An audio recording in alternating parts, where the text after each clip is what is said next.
Hi viewers, మనం వచ్చేసి జతపరిచి చెప్పండి మొట్టమొదటి లెసన్లోది భారత వీరులం అనేటువంటి లెసన్లోది. భారతీయ వీరులం భారత మాత బిడ్డలం, సమత పెంచు బాలలం, త్యాగధనుల వారసులం అనేటువంటిది ఈ విధంగా మనము జతపరిచి ఈ విధంగా రాయండి. తర్వాత వచ్చేసి కొన్ని బొమ్మలు చూసి పేర్లు అనేటువంటిది రాయండి.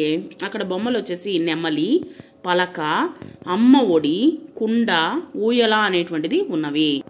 తర్వాత రెండవ లెసన్ మనం చూస్తూ ఉన్నాము. సెకండ్ స్టాండర్డ్ 2వ తరగతి కర్ణాటక గవర్నమెంట్ తెలుగు వచ్చేసి పాఠము చదివి పాఠంలోని కింది ఒత్తులు గల పదాలు అనేటువంటిది రాయండి. మాకు మా ఒత్తు ఉన్నటువంటిది సూర్యుడమ్మ, తర్వాత వచ్చేసి సూర్యుడు యావత్తు, తర్వాత వచ్చేసి నా ఒత్తు వచ్చేసి వెన్నెల, చా ఒత్తు వచ్చేసి నిచ్చే, తర్వాత వచ్చేసి లా ఒత్తు వచ్చేసి జాబిల్లి, రా ఒత్తు వచ్చేసి ప్రేమను, తర్వాత వచ్చేసి బా ఒత్తు వచ్చేసి మబ్బులు అనేటువంటిది రాసాము. ఈ పుస్తకం ఈ లెసన్లో ఈ పాఠంలో వచ్చినటువంటి పదాలు.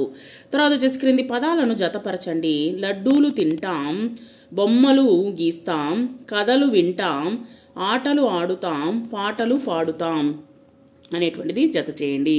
తర్వాత క్రింది పదాలకు బహువచనాలు రాయండి. మబ్బు మబ్బులు, వాన వానలు, చెట్టు చెట్లు, పెద్ద పెద్దలు.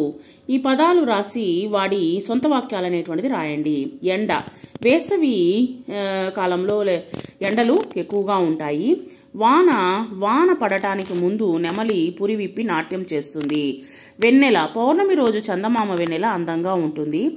గాలి వర్షం వచ్చే ముందు గాలులు బాగా వీస్తాయి. తర్వాత సరితప్పులను గుర్తిద్దాము. సూర్యుడు వెన్నెలనిస్తాడు, తప్పు. వాననిస్తాయి మబ్బులు, కరెక్ట్. చెట్లు ప్రేమను ఇస్తాయి, తప్పు. క్రింది పదాలను జాగ్రత్తగా చదివి ప్రతి పదములో చివరి అక్షరముతో మొదలయ్యేటువంటి మరొక పదాన్ని కలపండి. కమలము లాస్ట్లో వచ్చేసి లా అనేటువంటి పదం వచ్చింది. తర్వాత వచ్చేసి లత, తర్వాత వచ్చేసి ఇక్కడ తలుపు అనేటువంటిది గుర్తించాము.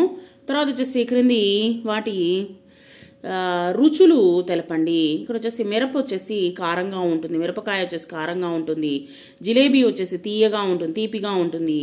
చింతకాయ వచ్చేసి పుల్లగా ఉంటుంది, పులుపుగా ఉంటుంది.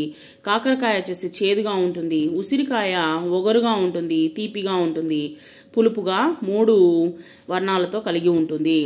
క్రింది వాటిని సరిచేసి వర్ణాలు కాదు రుచులతో ఉంటుంది. ఉసిరికాయ వచ్చేసి 3 రుచులతో ఉంటుంది. తర్వాత వచ్చేసి క్రింది వాటిని సరిచేసి రాయండి. ఎండ చల్లగా ఉంటుంది, ఎండ వేడిగా ఉంటుంది. వాన వేడిగా ఉంటుంది, తప్పు. వాన చల్లగా ఉంటుంది. వెన్నెల చీకటిగా ఉంటుంది, వెన్నెల వెలుతురుగా ఉంటుంది. పెద్దలు బాధ కలిగిస్తారు, పెద్దలు సంతోషాన్ని కలిగిస్తారు.